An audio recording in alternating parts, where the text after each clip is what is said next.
present recorded extracts from last term's farewell debate at the Oxford Union. The motion before the House is that life begins at 38, and the programme is introduced by the retiring President, Ron Owen. The Oxford Union is a very serious-minded body of men. During last term, we discussed at our debates many of the burning issues of the day, from the H-bomb to the evils of boxing. But in the last debate of term, we always let our hair down. Those of us who have any hair. Now, the truth is, I'm 38. And apparently that's a pretty ripe old age for an undergraduate. They say I'm the oldest man ever to be elected president of the Oxford Union. When I got through my term in office, and it was in office too, I never got near the lecture room or the library, it seemed a good idea to have a bit of fun about my old age. So I asked Mr. Dinglefoot MP to propose the motion that life begins at 38. Incidentally, Mr. Foot is one of the 3 Foots, or should I say feet, who have been president of the society. A yard of them, in fact. I asked Mr. A.B. Brown, a fellow of Worcester College, to oppose the motion.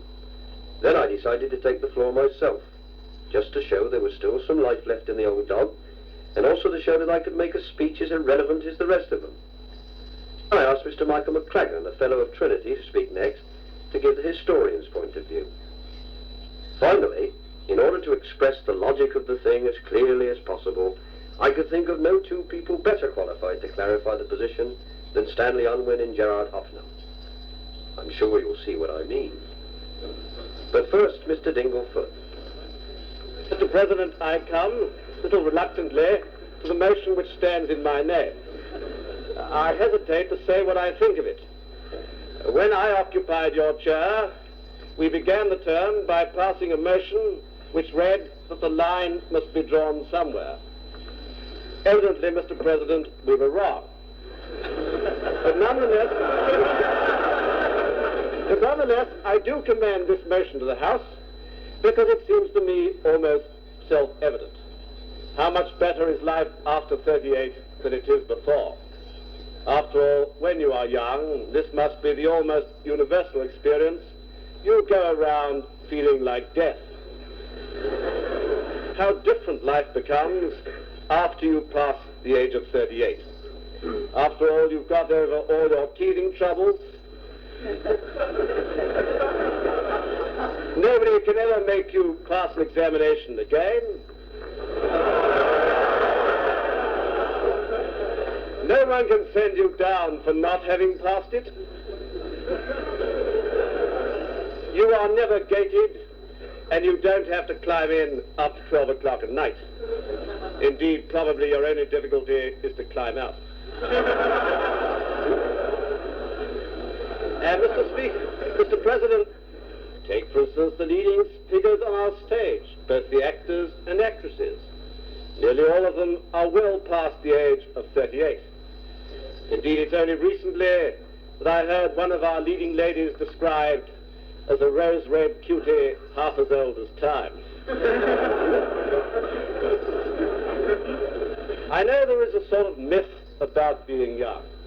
There are all kinds of poems and songs about the joys of youth, but poets and songwriters are notoriously unreliable.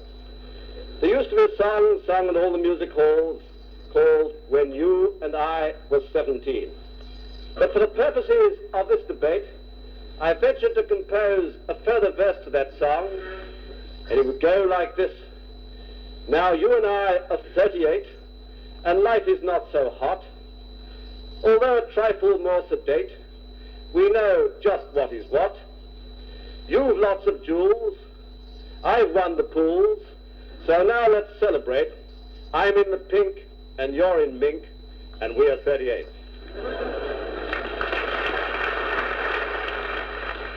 To oppose the politicians' proposals are Dom, in some difficulty, Mr. A.B. Brown.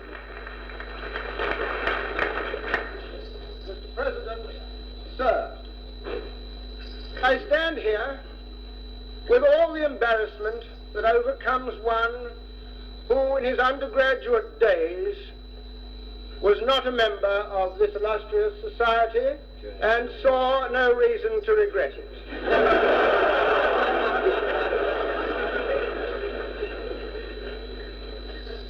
Life Mr. President, begins at 38. Life for a Don never begins at all.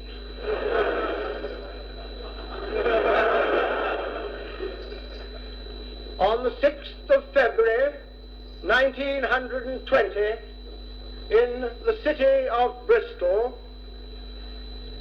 Ronald Owen uttered the first note of a career which has been Hoffnung-like in its melody. While there, in that street in Bristol, the infant Owen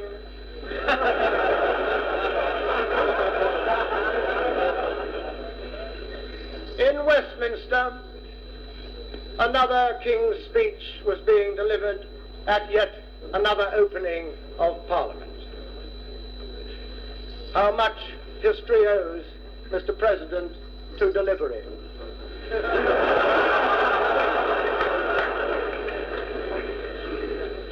It is a far cry from the newborn lamb on a bitter English February night to the monkey, Mr. President.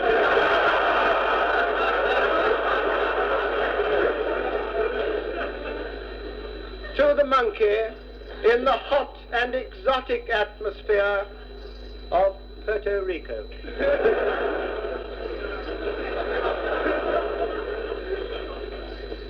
Mr. President, in the years that have passed since life did not begin, you have moved, not from the cold February night of England to the hot and exotic atmosphere of Puerto Rico, but to the classic calm of Oxford, to the quiet, open spaces of the Society's debating hall.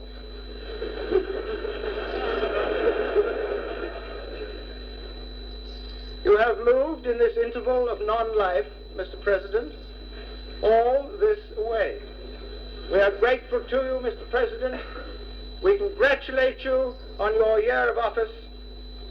We note that your horoscope for today, my horoscope incidentally, says, do not get involved in argument this evening. Yours, Mr. President, and it shows how singularly misleading these things can be, says lucky color, red. Mr. President, whatever color it may turn out to be, may it indeed be a lucky one for you.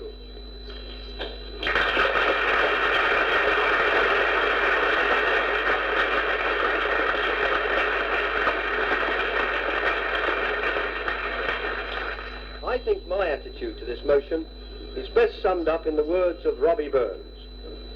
Those immortal words which will explain clearly and concisely to the House just how I feel about the motion. If it's no you're getting weary, for the time is o'er the lee, and it's broad-break moonlight night is waiting too. And you know the awful feeling of the cockles you have. And a man's a man for all that, 38.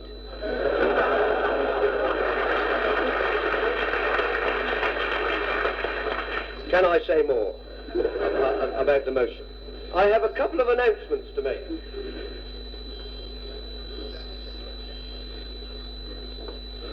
To those born under Taurus the Bull, you can come out now.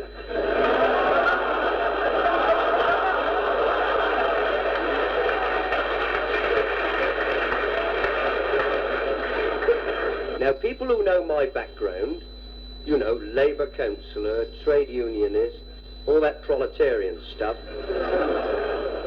when they ask me what is my college, and I say Christchurch, the reaction is always the same. You know, it's, oh, Christchurch.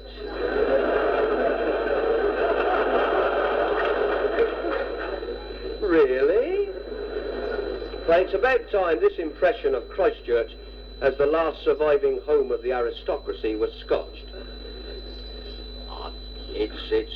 we do have one or two left. There's one chap who's got a beautiful estate. It borders on Sussex and Yorkshire.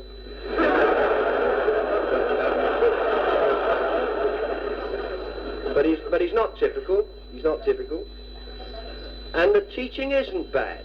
It's agreed that one Don is so stupid the others are beginning to notice.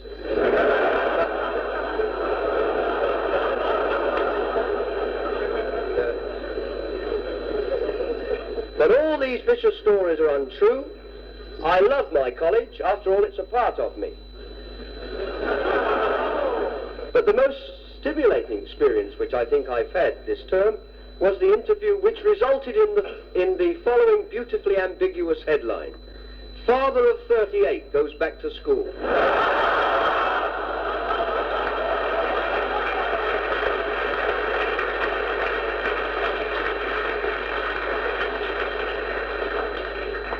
As if a father of 38 had anything to learn.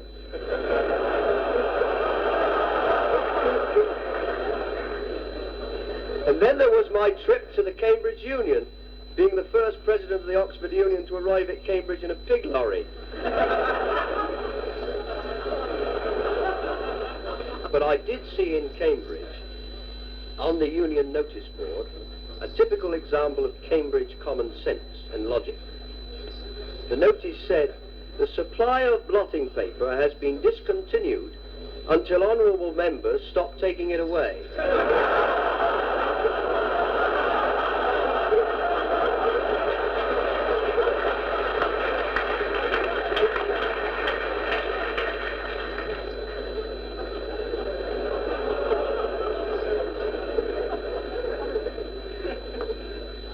But time is fleeting. This is the farewell. And we're away. And now, in closing, may I be serious just for a moment? Whatever honourable members have felt about this term, I've enjoyed it very much indeed. And this experience I wouldn't have foregone for anything else at all. I am indeed grateful to the members of the House for making this experience possible. In this sense, life did indeed begin at 38 for me.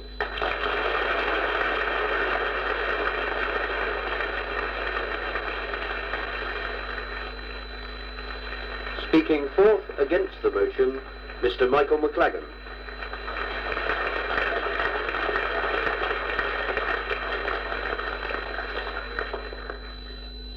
Mr. President, sir, I took the precaution of asking a philosopher what the motion that life begins at 38 means if you're speaking against it.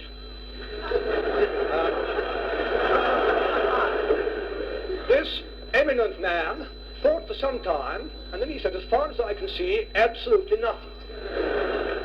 But I am supposed to persuade you that life does not begin at 38.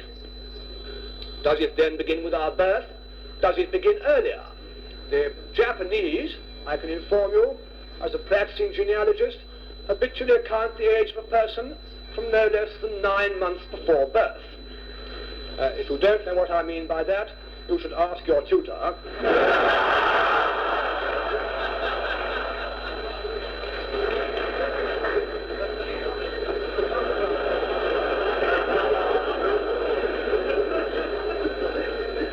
It is no part of my duty to explain it here, and I can only add that you are missing a good deal.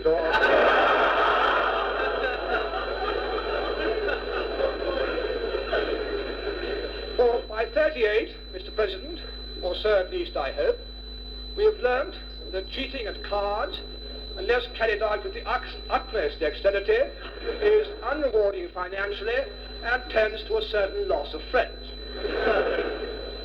We can be grateful, too, that we were not sent to Cambridge.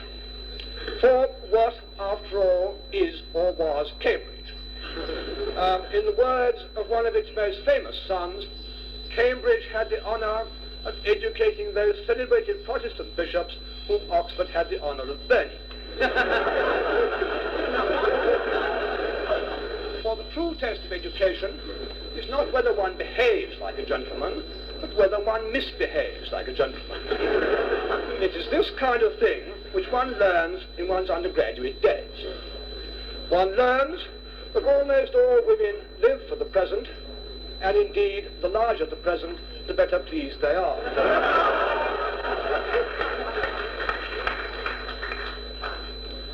Lord Byron, when he attained the age of 33, penciled in his diary a little distich. But I felt that one could at least amend Lord Byron, because after all, he wasn't a member of the Union, he came from Cambridge, and one can do what one likes with him. I ventured, therefore, to rewrite his little poem as follows. Through life's road, so dim and dirty, I have dragged to 8 and 30. What can I anticipate now that I am 38? The answer to that question is wrapped in mystery, but we count, Mr. President, on you to show us what it is.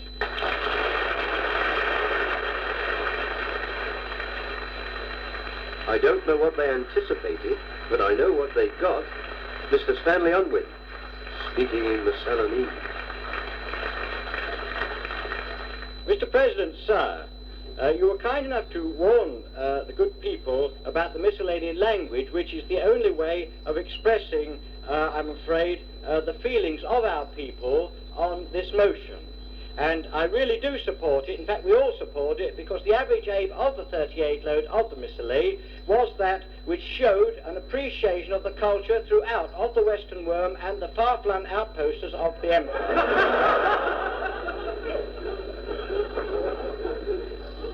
Now, with regard to music, you know, you have your Elgardy, which is the Pompey Circumstalled, and we have our own national anthem, which is in a minor several, all those intervals of sound, so I won't bother to sing it now. We did gather that with your Purcell, and there was a little mezz-off, whether it was Jonathan Clark with your trumpet volunteer, which he composed it. So I do hope somebody will write to us and clear that point up. Do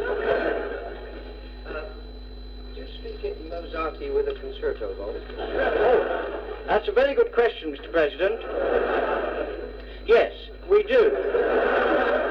And if you're worried about the Kirkload, which is a Mozarty pierogi, I would like to sum it up this way, that a wonderful ode bird is that opus which girts on the musical scale ode.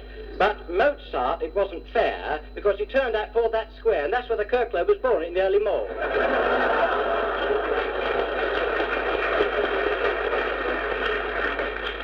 So through this particular medium, which I think you'll agree is a wonderful modi for intercommunicators, is really, you know, and should be. Oh, yes.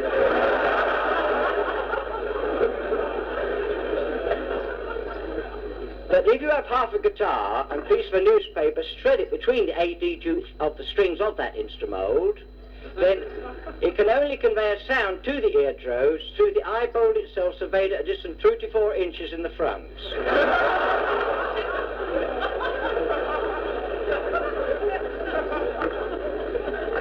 Oh no.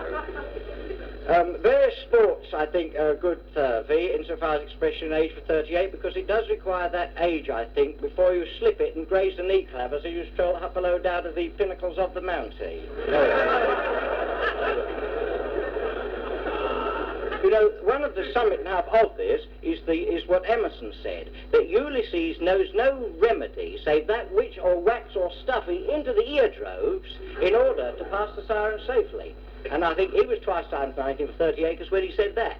Oh, yes. It was just after we left Craggy Ethica there, and the poor sailors there rowed up to that island, turned in the Hoggy Swile, and were shoveled in the dustbill.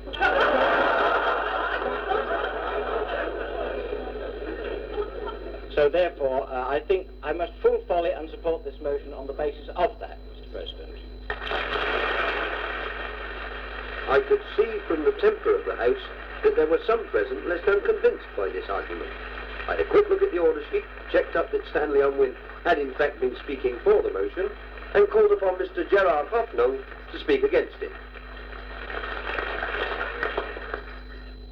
38, Miss 38, yes. Yes, well, you see, the thing, it's very strange. I was actually born when I was 2.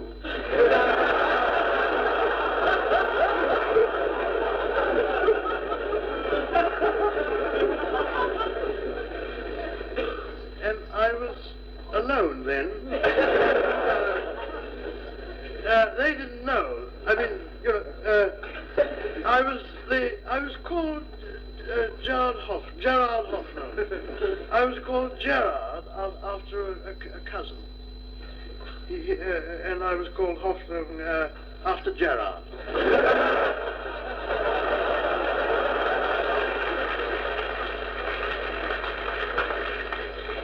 I have had various jobs from time to time. This was much later. I had various jobs. It's very interesting. I can't remember. The first job I had was with the Ministry of Pension, when I attended to letters which people sent to us. You know, things like, "Sir, this is to notify you that I have given birth to twins in the enclosed envelope."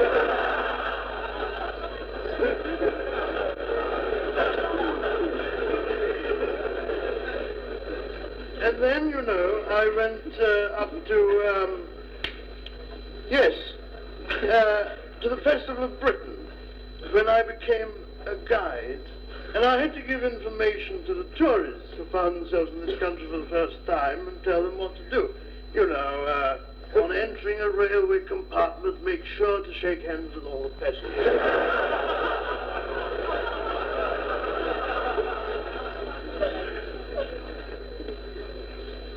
I then became a bricklayer, and I've got this thing here which I must read to you. I'm a bricklayer in Golders Green, to the firm for whom he worked. Respected sir, when I got to the top of the building, I found that the hurricane had knocked some bricks off the top. See? So I rigged up a beam with a pulley at the top of the building and hoisted up a couple of barrels full of bricks. When I had fixed the building, there was a lot of bricks left over. I hoisted the barrel back up again and secured the line at the bottom, and then went up, listen, and filled the barrel with extra bricks. Then I went to the bottom and cast off the line.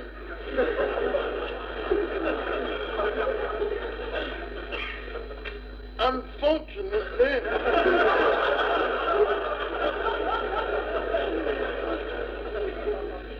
the barrel of bricks was heavier than I was, and before I knew what was happening, the barrel started down, jerking me off the ground. I decided to hang on.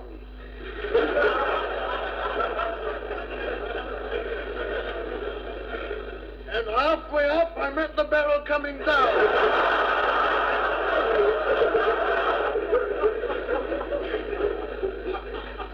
And received a severe blow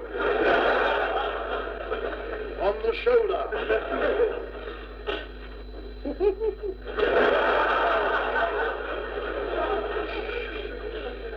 I then continued to the top.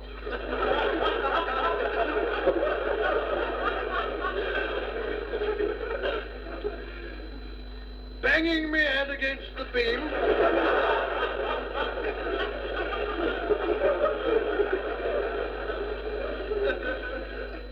And getting my fingers jammed in the pulley.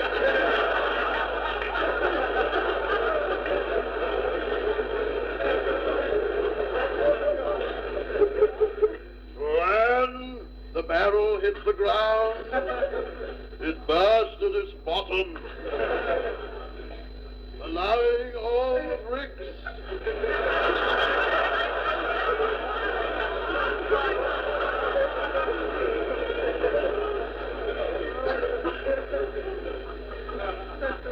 to spill out. I was no heavier than the barrel.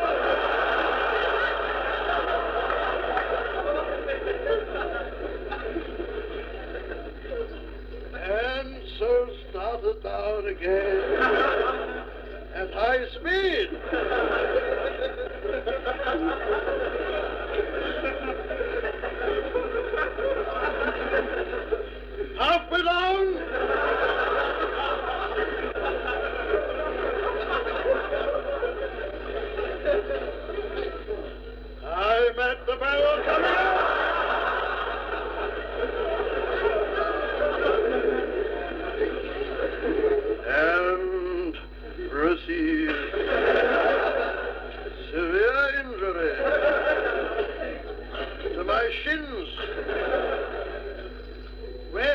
I hit the ground, I landed on the brakes,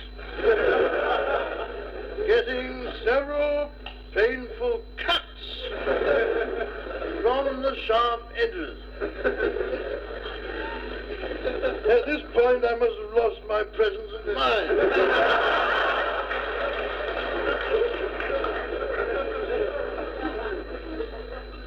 Because I let go the line.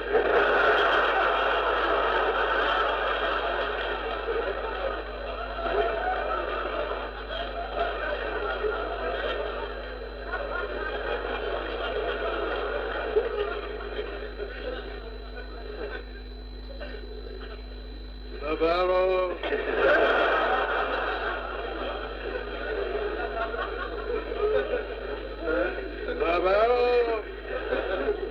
The barrel then came down, giving me another heavy blow.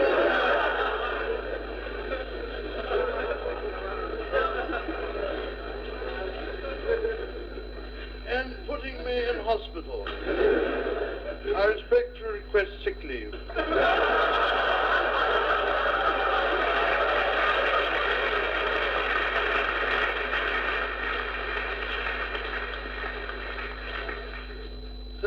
Huh?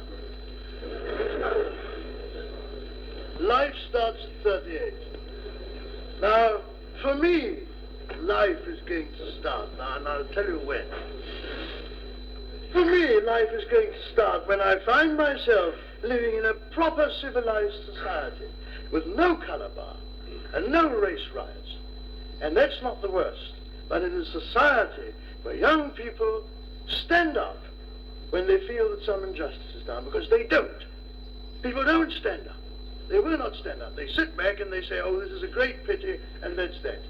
But that's when life is going to start for me, when I find people standing up and do something about the things they feel strongly about. These appalling things. That's all.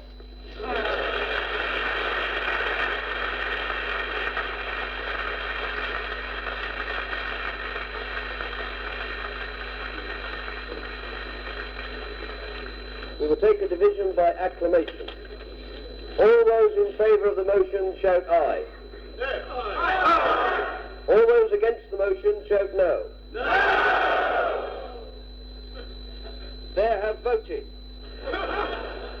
For the motion, 3. Against the motion, 1,892. By the exercise, 1,893. By the exercise of the last dying presidential power, I declare the motion carried.